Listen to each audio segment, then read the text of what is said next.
Now we move to the scenario's second turn, turn 7. We start with the Wallenstein phase, and no action will be taken, so he remains in play as an imperial leader.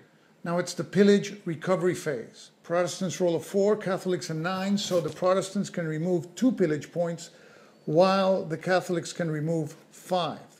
A pillage point is removed from Frankfurt on the Oder, and the pillage level in Stralsund is reduced by 1. Pillage marker is removed from Vienna, Leipzig, Lutzen and Bamberg, and the pillage level in Magdeburg is reduced by 1. Each side now draws 6 new cards from the draw pile.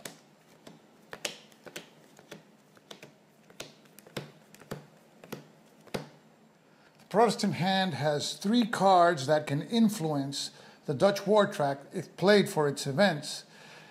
A 3-point card that may be useful for recruiting, and 2 combat cards that may give them the edge in a particular battle. And especially this card, if played for the event, would bring William of Hesse-Kassel and that area as a friendly Protestant area, and that is the area that the Bavarians recently took for the Catholics. So this leader and his force would deploy practically in the back door of the Spanish army that is besieging Magdeburg. The Catholics, on the other hand, have 3 3-point cards, and they have cards that basically cause famine and pillaging in certain areas.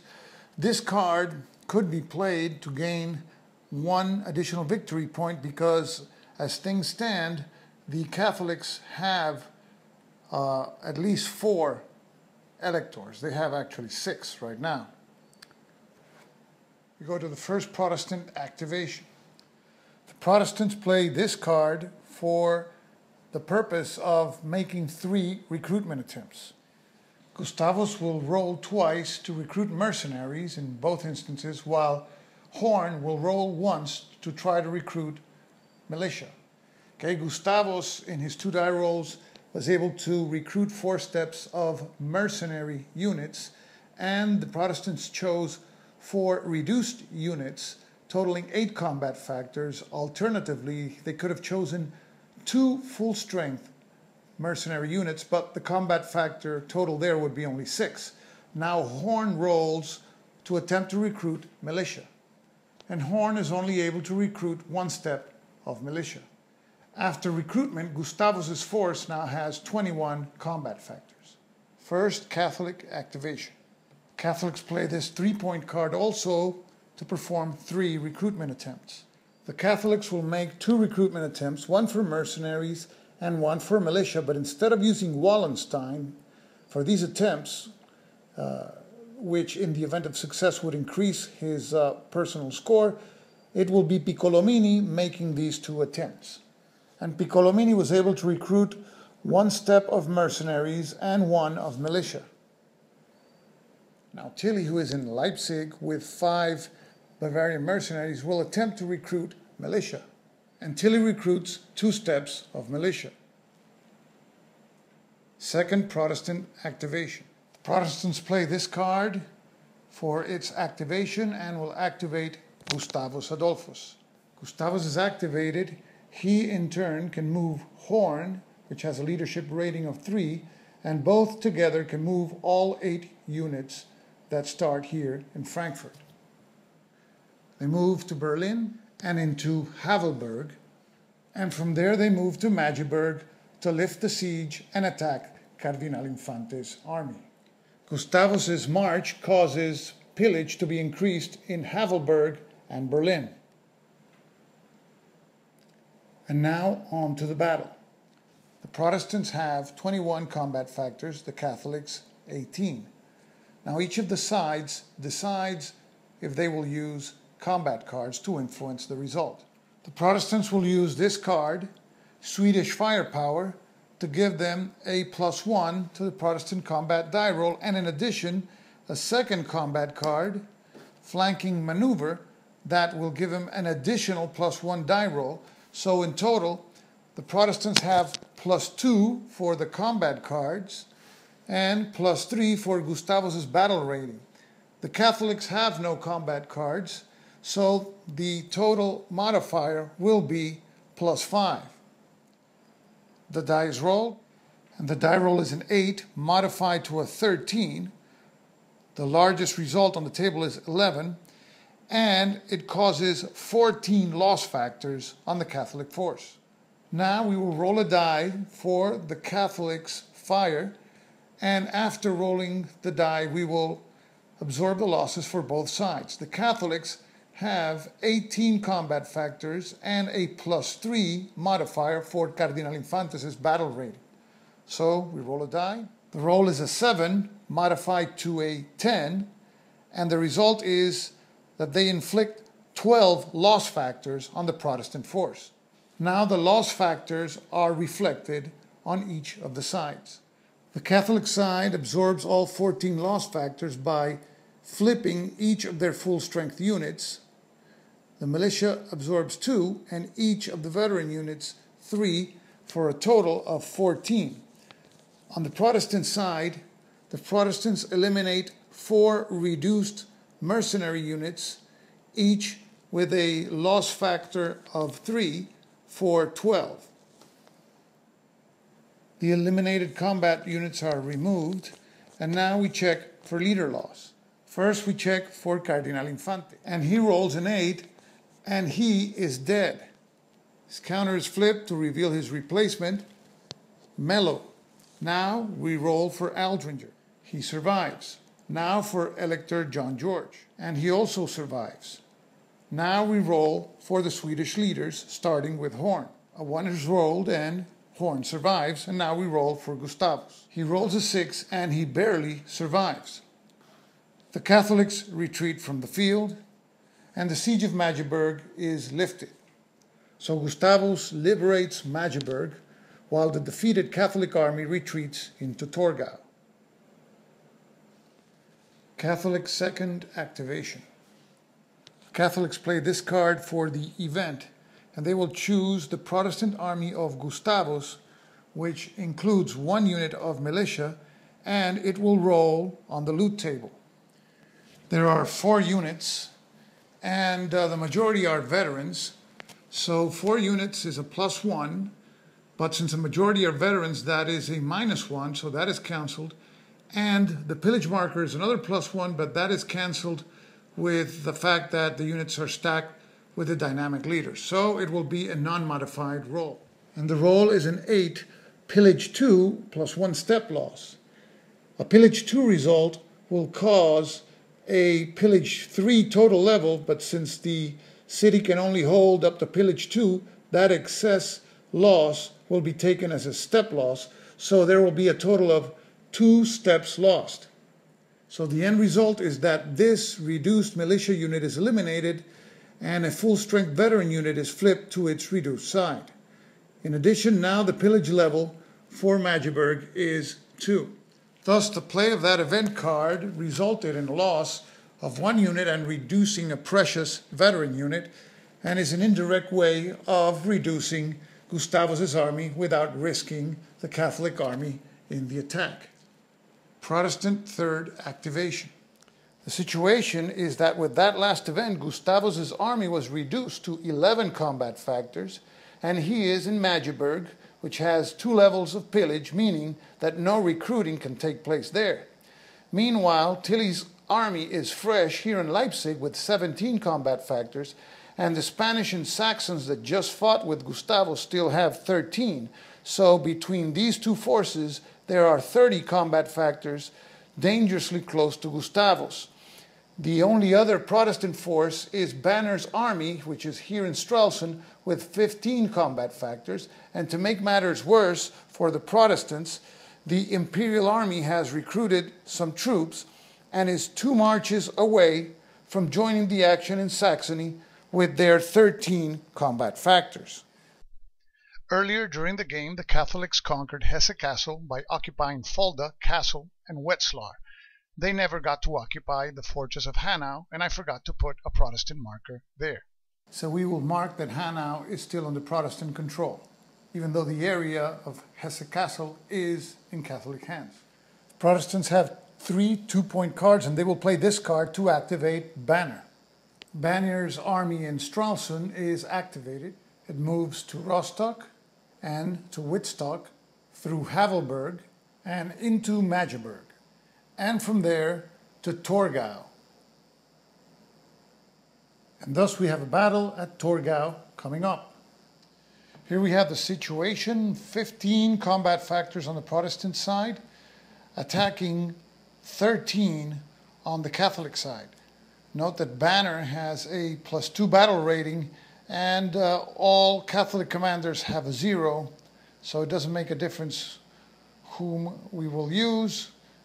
Let's say for purposes of just taking somebody, we're going to use Aldringer as the lead commander for the Catholics. So now the Protestants roll 1 die. Protestants roll a 6 modified to an 8, and that causes 10 loss factors on the Catholics. Now the Catholics roll an unmodified die roll. And the Catholics roll a 2, which causes 6 loss factors on the Protestant side. The Protestants lose 2 militia units, 1 full and 1 reduced strength. The Catholics lose 3 reduced strength Spanish units, totaling 9 loss factors. They don't lose this unit because it would go over 10 to 11. So just 9 loss factors are taken into account. Now we roll for leader loss, starting with Banner. He survives now Bernard, and he barely escapes with his life. Now Mello. Mello is safe. Now Elector John George. He is fine, and now Aldringer. He rolls a 9. Aldringer is dead. And now, to substitute him, is a replacement leader with no name. Losing the battle, the Catholic forces retreat to Dresden. Banner's movement leaves 1 level of pillage in Wittstock. 3rd Catholic activation. The situation now is that Tilly has 17 combat factors of Bavarians in Leipzig. He could march here to Dresden and pick up the remnants of the army that just lost the battle with Banner, which is composed of 4 strength points, which would increase his strength to 21, and then attack Banner, who only has 12 left. So the Catholics play this card for the activation point, and they will activate Tilly. Tilly is activated. He moves into Dresden, where the remnants of the late Cardinal Infante join him.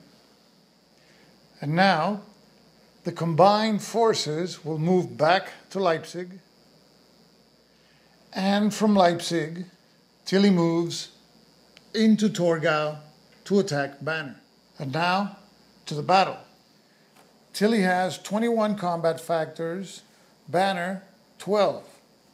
No side has any combat cards, so now the Catholics will roll a die and add 2 for Tilly's battle rating. The roll is a 1, plus 2 is 3, total of 9 loss factors.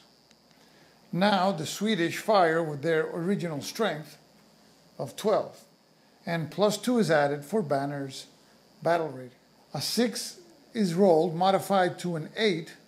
9 loss factors also are inflicted on the Catholics. The rules state that when there's a tie in loss factors, the side with the dynamic leader wins, but both sides have dynamic leaders, so the defender wins. Now we reflect the losses. So as we see here, the Bavarians flipped 3 full-side Bavarian units to reflect the loss of 9 factors, and the same thing was done by the Swedes. Now their veteran units are worth 3 combat factors each. Now we roll for leader loss, and we start with Banner. And Banner is killed. And his replacement is King. Now we roll for Bernard. He survives. Now we roll for the leaders on the Catholic side, starting with Pappenheim. Pappenheim survives. Now we roll for the replacement leader. And he's okay. Now for Mello. He survives a battle now for Elector John George. And he also survives. Now, finally, for Tilly. And Tilly rolls a 4, and he survives a battle. And now the Catholics retreat from the field. And the Swedish capture Torgul. And Tilly retreats into Leipzig. Fourth Protestant activation. Tilly's march left 2 pillage points in Dresden. The situation is that Tilly, even after retreating from that battle, still has 20 combat factors in his force. Bernard has 9, and Gustavus has 11. If Bernard stays in place, he will probably be attacked by Tilly and may be wiped out. So instead of staying where he is in Torgau, Bernard moves to Magdeburg. He cannot pick up Gustavus, so he continues into Halberstadt. By entering Halberstadt, Bernard has violated the neutrality of Brunswick-Lüneburg. So because of the neutrality violation, the Catholics gain a victory point. So the score is 44. Bernard spends another movement point to convert Halberstadt to Protestant control. Into Kassel. Into Kassel, he spends a 5th movement point to convert it to Protestant control. And from there, he moves to the fortress city of Hanau, ending his movement. During his march, he leaves 1 level of pillage in Halberstadt. As we see here, the area of Hesse-Kassel is still under Catholic control, Protestants needing 1 more city under their control. For example, if they take Wetzlar or Fulda, any of those cities, they will gain control of Kassel. Now it's the Catholic 4th activation. The Catholics have 3 activations left in this turn. Tilly, with 20 combat factors, could lay siege and pin Gustavus in Magdeburg and do the same with Bernard here in Hanau. However, the Imperials have 13 combat factors in Vienna. They could march west and get within 1 move of Bernard and also Gustavus. So the Catholics play this card for the activation points to activate Wallenstein. Wallenstein is activated. He will leave Piccolomini and Charles of Lorraine in Vienna so that they can recruit in later rounds. And he and Gallas and 6 imperial units will move east to Linz, through Passau, Regensburg, Ingolstadt, Nuremberg, where he ends his move. Wallenstein leaves pillage in Passau and also Linz. 5th Protestant activation. The Swedish forces are heavily outnumbered by the Catholics and they are split in 2 armies. Tilly has 18 combat factors in Leipzig. Wallenstein has 13. So Gustavus is activated. He moves to Halberstadt, from there to Kassel, and from there to Hanau, where he joins his forces with those of Bernard, causing 1 pillage level to be increased at Halberstadt. 5th Catholic activation. The Catholics have a chance to pin the entire Swedish army at Hanau by besieging the city. And Tilly's army looks like it's the most indicated to do that, since that Spanish unit will not be around for next turn, so they might as well use it now. So the Catholics play this card for the activation point to activate Tilly. In addition, a pillage marker is present in Hesse-Kassel, so the pillage level of 1 city there will be increased by 1. So the pillage level of Hanau is now 1. So Tilly is activated and he moves to Lutzen and from there to Fulda, continuing into Kassel, where he spends another movement point to convert that city to Catholic control. And then he ends his movement in Hanau to offer battle to Gustavus Adolphus. So we proceed to a field battle. Tilly has 18 combat factors, Gustavus has slightly more, 20. However, the Catholics see an advantage in attacking now, since all the losses suffered by the Protestant side will be of elite Swedish units. So Tilly rolls, and a +2 is added because of his battle rating. And he rolls a 9 modified to an 11, causing 12 loss factors on the Swedish force. Now, the Swedish roll with a +3 modifier for Gustavus's battle rate. And Gustavus also rolls a 9 modified to an 11 and inflicts 14 loss factors on the Catholic force. Losses for this battle: the last 2 full Swedish veteran units are reduced and 1 previously reduced is eliminated. On the Catholic side, this reduced Spanish unit is eliminated. The only 2 full-strength Bavarian units are reduced, and a previously reduced Bavarian unit is eliminated, and in addition, this militia unit is reduced. Now we roll for leader loss, starting with Tilly. He survives. Now Mello. Mello is dead, and there is no replacement for him. Now Pappenheim, and he is also killed. And his replacement will be Mercy. Now we roll for the replacement leader. And he also gets killed. No replacement for him. And now for Elector John.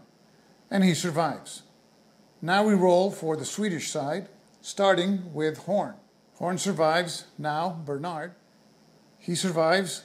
King. He is unhurt. And finally we roll for Gustavus. And Gustavus also survives. The Bavarians retreat from the field. Tilly retreats back to Kassel. Tilly's march left 2 pillage points in Lutzen. Now it's the last activation for this turn for the Protestants. And the Protestants will play this card for the event, and this brings William of Hesse-Kassel and 3 Protestant militia into that area. And this brings badly needed reinforcements to the Swedish at this time. And these units will also be placed in Hanau, where Gustavus is, and will join Gustavus's force. 6th Catholic activation. It seems now that the tables have turned. The Swedish have consolidated their army, 21 combat factors with Gustavus Adolphus in command. Meanwhile, Tilly's force has been reduced to 10 and is presently occupying a city with a pillage 2 marker. That means that in the upcoming loot segment, if that army is still there, it may suffer more casualties because of looting. The Imperial Army, still untested in battle, is here in Nuremberg with 13 combat factors. However, as things stand, the Imperial and Bavarian armies cannot stack together. That only happens through an event, and it requires Wallenstein to have been assassinated or removed from the game. These are the 2 cards left in the Catholic hand, and this is the last round of this turn. The Catholics, as well as the Protestants, at this moment have no 8 points received. And this card provides 12, while this provides 10. However, this card allows the Catholic to earn at least 1 victory point if played for the event. So the Catholics will play this card for the ops points to activate Tilly. So Tilly is here in Kassel, and he will be activated, and he moves to Fulda and into Lutzen, continuing south to Bamberg and into Nuremberg, and ending his move in Ingolstadt, Bavaria. His march increases the pillage level in Fulda and leaves 1 level of pillage in Bamberg. And the advantage of this move at this time for Tilly is that in Ingolstadt, Bavaria, Bavarian troops are locally paid, so they will not have to roll on the loot table, and thus the Bavarian forces will be preserved for the next turn. Now we go to the pay phase. Units that are not locally paid will roll on the loot table. In this particular turn, no foreign aid points were received by either side. So here in Ingolstadt, the Bavarians are paid locally, but the Saxons are not, and they will have to roll on the loot table. The result is a 9, and 1 is subtracted because of the dynamic leadership of Tilly.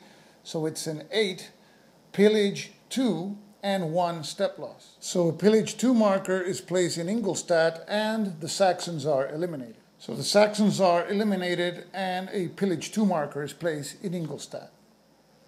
Now we check for the Imperial Army stationed in Bamberg.